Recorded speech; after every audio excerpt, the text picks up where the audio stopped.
Bonjour tout le monde, bienvenue à la capsule macramé du camp Claret virtuel. Donc aujourd'hui, ensemble, on apprend à faire un macramé de survie. À quoi ça sert un bracelet de survie?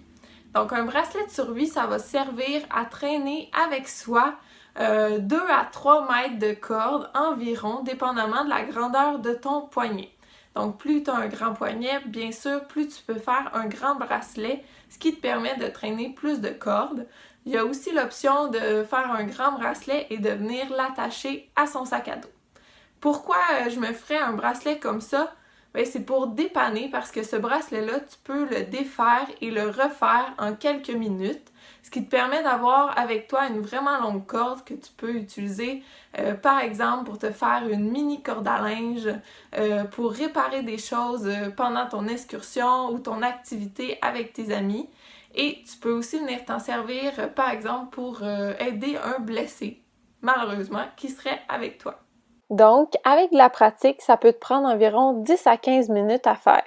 Et c'est simple de le défaire puis refaire après l'utilisation. Ta corde sera toujours bonne puisque tu n'as pas besoin de la couper pour défaire et refaire ton bracelet. Pour faire ce bracelet, tu peux prendre de la paracorde ou toute autre corde que tu trouves qui est résistante. Moi, c'est de la paracorde, mais j'ai aussi fait un test avec la corde un peu plus grosse de moins bonne qualité. Ça fonctionne très bien, mais c'est moins esthétique. La paracorde, c'est une corde en nylon qui est multibrin, légère, robuste et aussi élastique. Tu as besoin d'environ 2,5 mètres, soit 250 cm pour un bracelet moyen.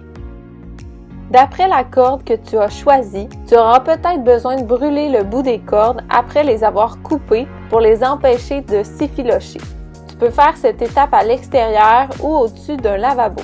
Attention de ne pas te brûler. Il y a plusieurs façons d'attacher ton bracelet. Moi, je te propose une façon qui te permet d'utiliser comme seul matériel ta corde. Mais tu peux aussi utiliser des matériaux recyclés comme un attache à sac. Tu commences par plier la corde en deux pour trouver le milieu.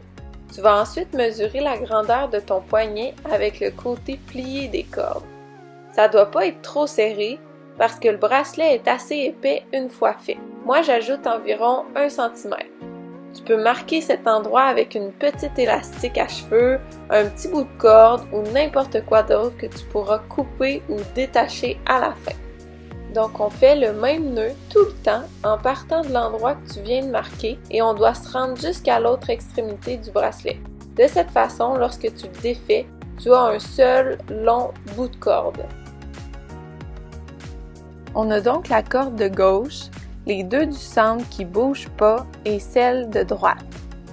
Tu dois passer ta corde de droite par-dessus tes cordes du milieu, créant ainsi un trou.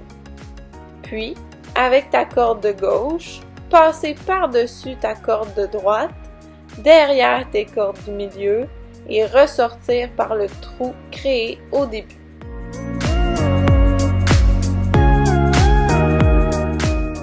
Pour le premier nœud, avant de serrer complètement, vous pouvez mettre 2 petits crayons pour vous assurer de pouvoir fermer votre bracelet à la fin, car vous allez devoir repasser vos cordes dans ces trous. Je vous montre ça plus tard.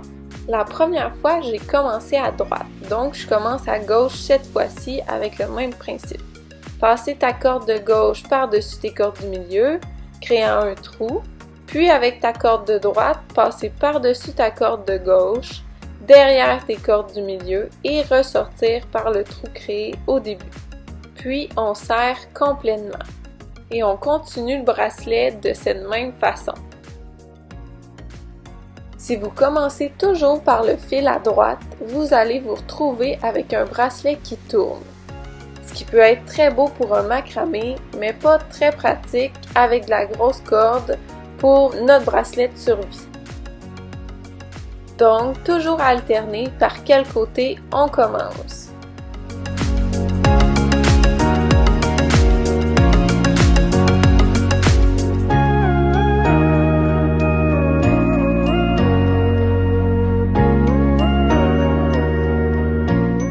Pour utiliser le le plus de cordes que vous pouvez, venez serrer le bracelet vers le haut le plus possible.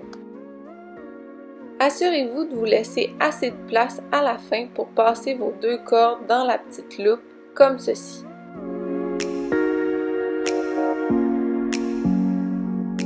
Vous pouvez ensuite venir desserrer un peu les nœuds de votre bracelet. Il ne vous reste qu'à enlever vos 2 crayons et à passer chacune des cordes dans un trou. Vous pouvez maintenant venir couper l'élastique ou tout autre matériau qui tenait vos fils. On teste le bracelet puis on fait le nœud final. Voici ce que ça peut donner aussi en version macramé. Voilà, tu as maintenant le bracelet parfait pour ta nouvelle aventure.